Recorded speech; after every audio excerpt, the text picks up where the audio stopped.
y'all ready to wrap this car up, let me go ahead. Warning, full disclosure, lots of talking in this video. If you don't like talking, you don't want to learn, and you just want to be entertained, get your popcorn, click the X at the top of the screen, which one it is, and hit up another channel, because this ain't the channel. If you want to learn and you want to watch and see how we do things, stay tuned, sit back, let's roll. All right, so we got our car out the booth. Man, the tail light panel looks perfect. That's the best panel on the whole entire car, and the only panel that is done correct on the whole entire car. So we got a couple issues that we're gonna sort out this morning before sending this thing out of here. Like I said, I was not happy with the fuzziness. If you look right here, I'll show you the flaws. You see that fuzziness across the roof? So if you recall in previous videos, I said I wasn't happy with that. You can actually see, let's see if we can see it, slick as glass up here. And then as we move across up here, if you start to look at this line right here, see how it goes fuzzy on this side. You can also see the distortion up here in the reflection. If we go back over there, look at that. Isn't that amazing? Look at that. You can literally see the reflection of the trees, and then watch the reflection of the trees as we move over. Look at that. That's the difference between slick as glass and orange peel on it. You see that, Dad? I'm gonna ask Dad here in a minute too what he thinks. If you look at the reflection over here at the trees, and then you walk across and look at the reflection over there, it's orange peely, fuzzy. So we got to cut and buff that half of the car, wet sanded. If you want to go ahead and grab the wet sanding cart, Dad, we need that. The one in the room in there, the whole cart. I got one run. Where did it go? Right here. So I want to take care of this run. This panel, I think, has 3 bubbles in it. 3 bubbles in the paint. I disclosed that with the customer, so as long as nobody technically messes with them, they shouldn't hopefully cause problems, but at some point they might have to pay to repaint that panel. The only thing that sucks about that is if you repaint the panel, you got to do the roof and then this quarter panel. So they might have to do that at some point, and again, that's just because of the stuff we were working over top of. A lot of people in the comment section has been talking about, you know, they would turn this job down, they would send the customer packing, they would tell them to go somewhere else. You know, all kinds of different comments. Dude, I don't treat people like that. I'll do any job as long as you're willing to pay at any quality level.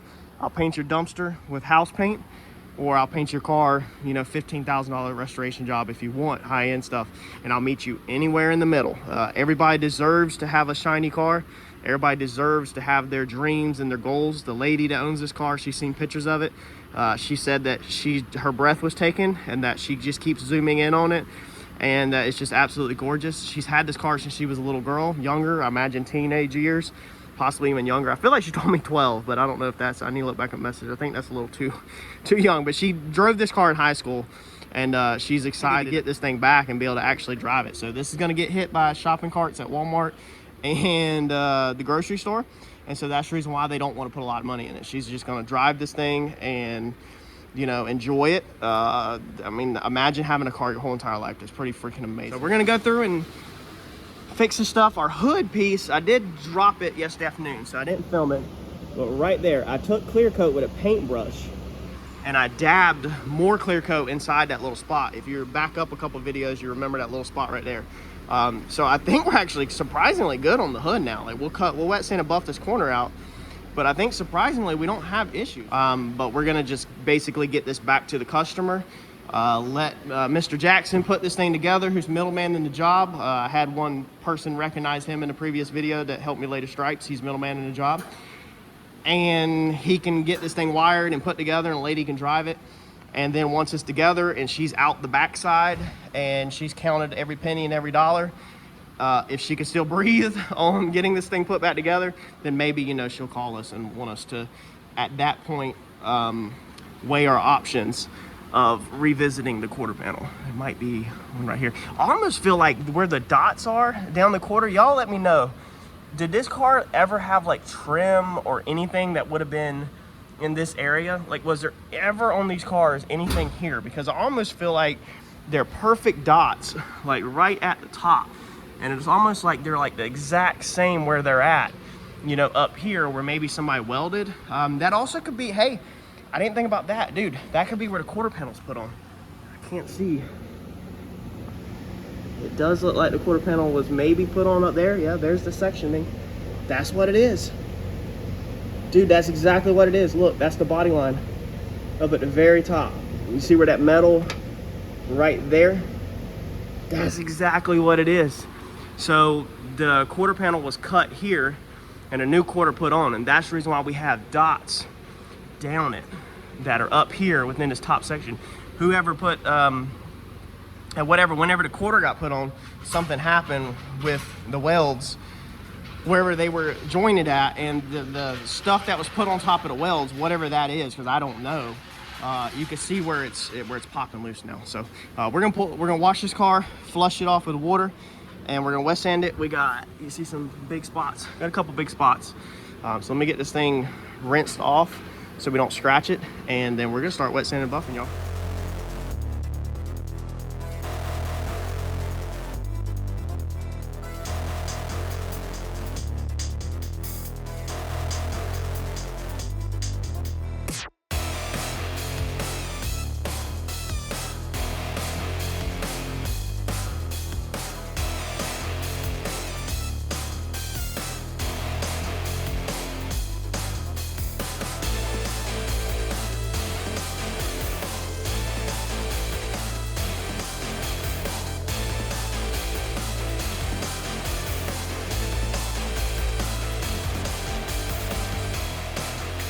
So I'm gonna start on this spot that I said we dabbed. What I'm using is a sanding stone. So it's a 1000 grit sanding stone. I cannot remember who make this. I got this at my local paint supplier, but if you Amazon or eBay wet sanding stone, I think this thing will come right back, or come right up. This thing is rock hard. You can see I dropped it once to chip the edge. So it can't bend, it can't twist or anything like that, and it will cut the stuff 100% flat. So this thing is amazing for taking runs out and working little areas like this, and this is very cost efficient. A lot of people will recommend a lot of other systems that are out there on the market, but them systems are costly. I'm able to do what I do for the price I do because I don't play into all the costly shop equipment. I just use regular stuff, Harbor Freight stuff, or little stuff like this. I wet sand and buff by hand. I have a couple of wet sanding pads for the DA, but I don't really buy a bunch of high-end stuff. My wet sand and buffers, or my wet sand buffer, my buffer is not even that expensive buffer. It's like a $100 buffer. So I try to stay away from all the high-end shop stuff. That way I don't have to pass it on to the customer. So we're gonna knock the big stuff out with this sanding stone 1000, and then I'll probably step up to maybe 2000, and then 3000 Trizac, and then I'll start my buff process. The roof we're gonna try to start straight at 2000 on, so that we can go 2000, 3000, and then straight to the buffer on it.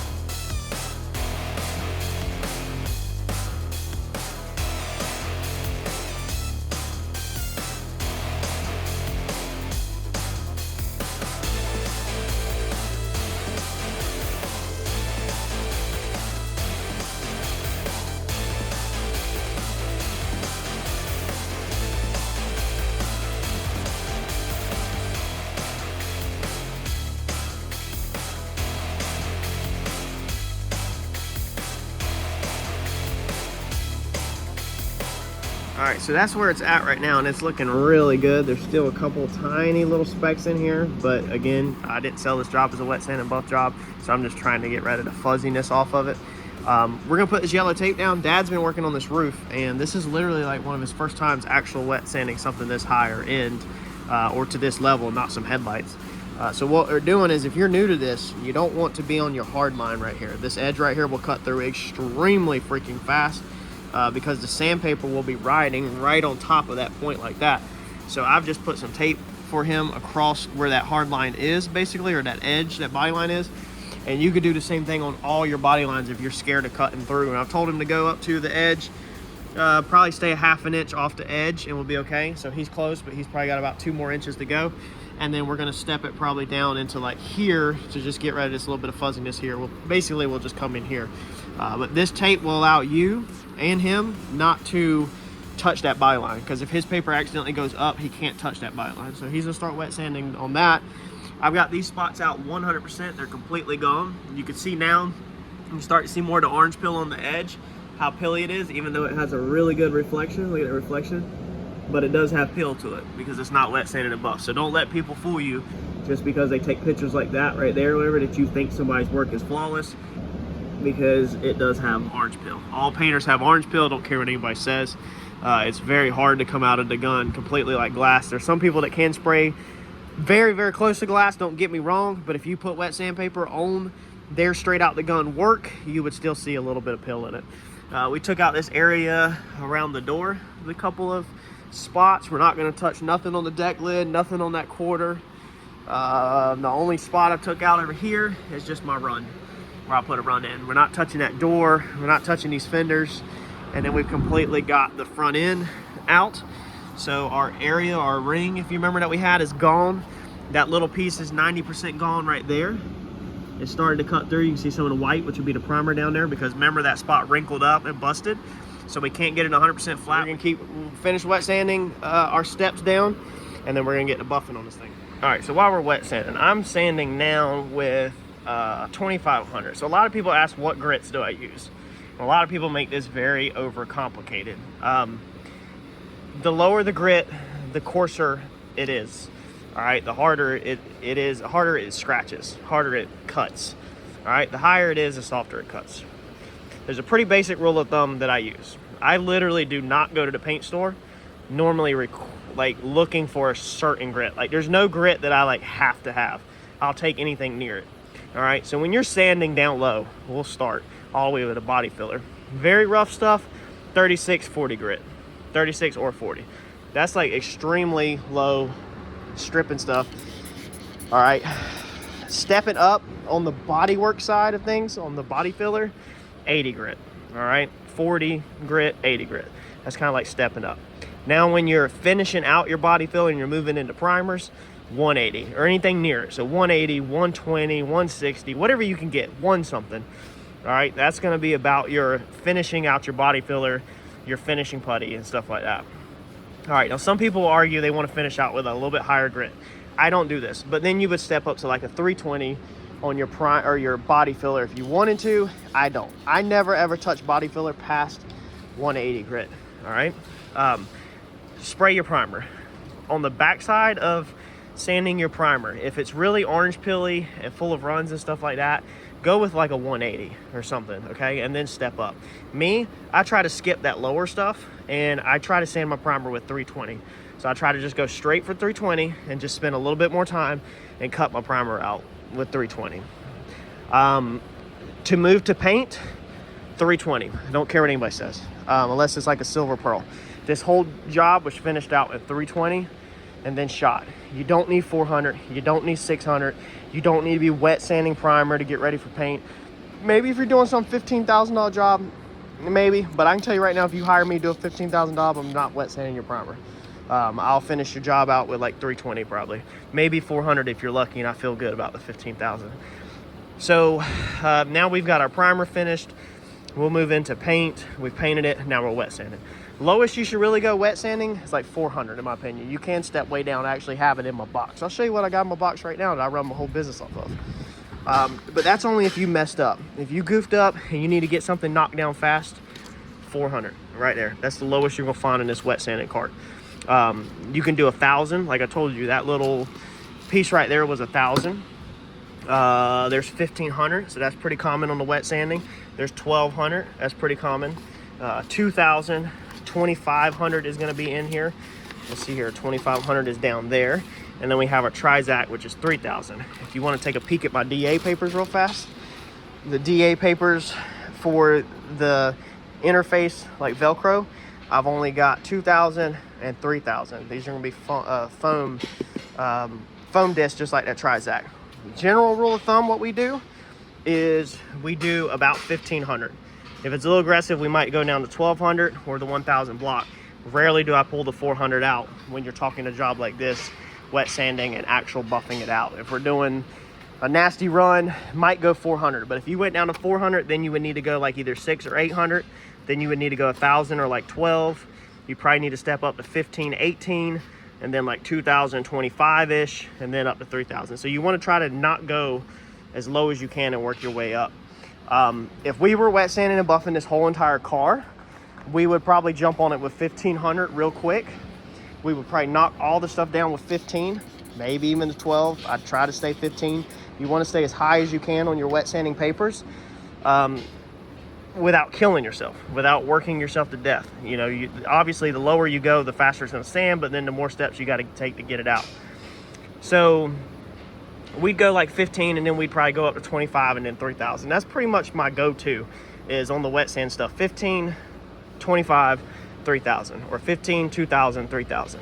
That's about the general rule of thumb. So hopefully that clears it up. Some of y'all stop getting obsessed with the actual numbers. Like, it don't have to exactly be 180. If I tell you 180 and you go to the store and they got 160 or 200, roll with it, man. Like, that's close enough. It's not that far off. If you can't get 320, roll with 400. That's fine. It's not gonna hurt anything. Don't get too carried away with the stuff. You don't need to be wet sanding your base coat. You don't need to be wet sanding your primers. Most of y'all are not going to be doing jobs of that level. I mean, I don't even do jobs of that level. We're going to go ahead and wet sand this black right here with this 2000 all the way over to the red, just because it'll look good. I want to wet sand this whole car so freaking bad, just because it'll look so much freaking slicker. I can feel the stripe. You can literally feel the edge where it was taped. But these areas that were wet sanded, you won't feel. And the only reason why I'm going out past where my general repair was on that area is just so it kind of blends out and you don't see it. This whole corner will look good. All right, so that was 2500. That's done. Now I'm gonna do 2500 on my other couple pieces, and then I'm gonna do 3000 Trizac, and then I'll be ready to move into buffing. All right, so this is our 3000 grit on the DA. As you can see, it literally looks like a t-shirt. But I think that your t-shirt actually would probably be rougher, maybe, some t-shirts than this stuff. I don't know, it's gonna be close. But literally it's just a bunch of foam. Like, that's 3000 Trizac. So I'm in the process of 3000 in all these areas, and that's our last step before we start the buff.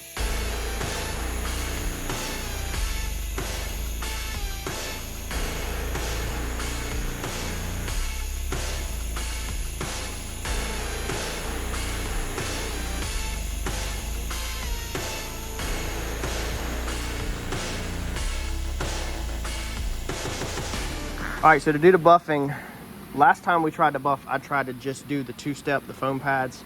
I've watched other videos on how people do just the two steps.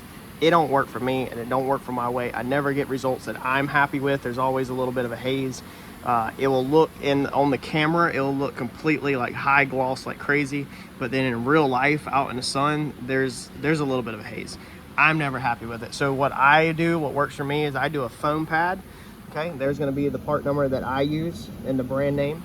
And then we will go to a yellow foam cutting pad. So this is a wool cutting pad, heavy cut. And then we're going to go to this yellow foam pad. Looks like some mold in it from last time I put it up. That's how little we cut and buff here ever. I cleaned it last time, put it in the bag, and it looks like it's got a little nasty. And then we go down to a blue foam pad, which is the polishing pad on the polish side. Don't get obsessed with this stuff. Don't really get obsessed with the brand. Get what they got local. Some of them don't work that good. They either need, like the Harbor Freight ones don't work good. They need either little pockets or little waffle patterns in them. Like we used to use ones down here, these. Okay, they need like the waffles. The ones that Harbor Freight has, I don't have one in here, I don't think, are extremely flat. And so they just kind of jump around. They don't work that great for me, at least. Stuff I'm gonna use is, this is the brand cutting cream I'm gonna use. There's the part number right there, if you want a screenshot. And then this is the polish that I use. So you'll use the cut compound on the wool and the cut compound on the foam cut pad, and then you use the polish on the polishing pad. That's the 3 steps: wool cut, foam cut, polish, done.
All right, so that is all polished out. Basically now it's just cleaning it off, wipe it down, and then pull it into sunlight and see if there's any hazing from where I buffed, if there's any spots I missed. If there's no hazing, no spots that I missed, nothing like that, then we text the customer and this thing is done and it is good to go. Dad, now that you've done a full all over, what do you think? I think it's a lot of work. As far as like what did you not expect? All the additional taping, all the additional sanding, and according to my son Courtney, this ain't even the top of the line. No, it's middle of the road. It's a lot of work, and I've learned from him, going behind somebody else is usually nothing but a headache. Nothing but a headache, yeah. So, cause see, Dad, somebody asked also if you taught me all this and I learned all this. Dad worked at, how long did you work at nuclear power plant? 40 years. 40 years at nuclear electrical work. So he has like zero car background. I mean, he's got common sense, you know, change oil and, you know, whatever common sense growing up from working on the cars, the basics. But no, he did not work in a shop or do paint or body work or nothing. So I'm teaching him a lot. And he's not, so he retired and he's here just helping. So basically just staying active, and he only helps us part-time. I'm learning a lot of stuff I thought I'd never ever do. Yeah. This, I mean, what do you think about this one though? Oh, this looks good. I like this. This is a pretty car.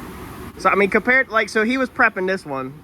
So this is middle between 15 and 10,000. Like I said, I'm not going to disclose what the customer's paying. I will disclose what the customer's paying on this one because it's really low.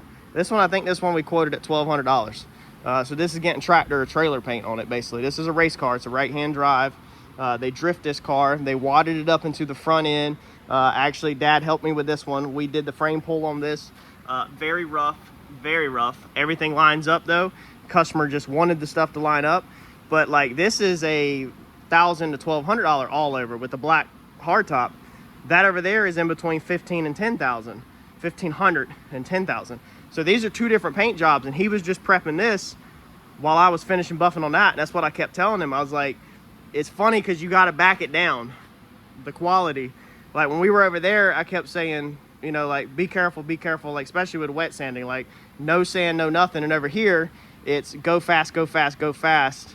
It's good enough. It's good enough. I can't see it from my house. Send it. Like, so, but I mean, that's the stuff that we do. And I mean, we could literally have a $10,000 or $15,000 job right in that bay and a $1,500 job in this bay. I'll do any cut of the road, but this was Dad's first. So if he can do it, y'all can do it. You just got to listen and be careful. What you think? One thing, it's a learning curve for me because where I come from, the nuclear power plant, there was no shortcuts. Everything had to do by the book. But I'm learning. He said, Dad, just chill out. Chill out.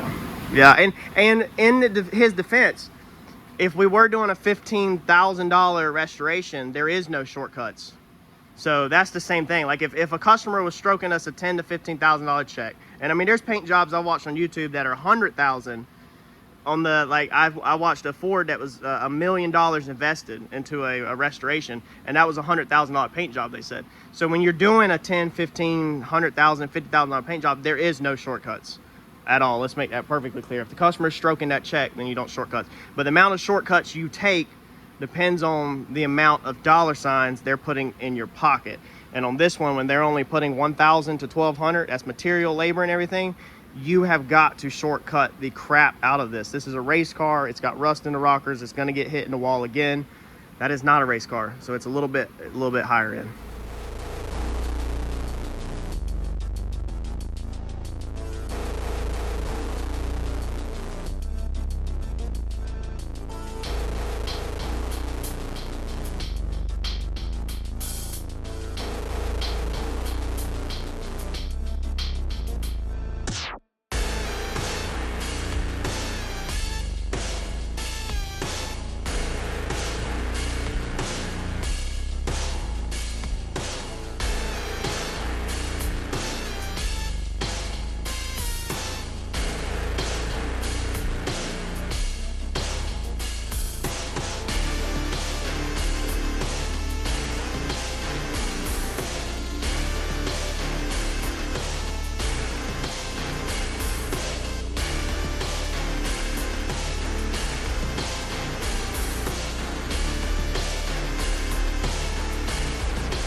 man, this thing for middle of the road, I'm not saying the freaking price, but man, for middle of the road work, dude, this thing, I don't know, I'm proud. I feel like that no other shop can touch me on the work for, you know, the price. If we weren't going over top of junk, basically, this job would have just been freaking phenomenal. I mean, look how good it looks with going over complete crap. You know, like I said, couple flaws that are already, you know, letting go in the old work that's underneath it, but I mean, it's gonna have to probably be resprayed on, like certain pieces are gonna have to probably be resprayed. I mean, that's just, I don't think there's no way around it when you're trying to cut corners like that and you're trying to save a buck.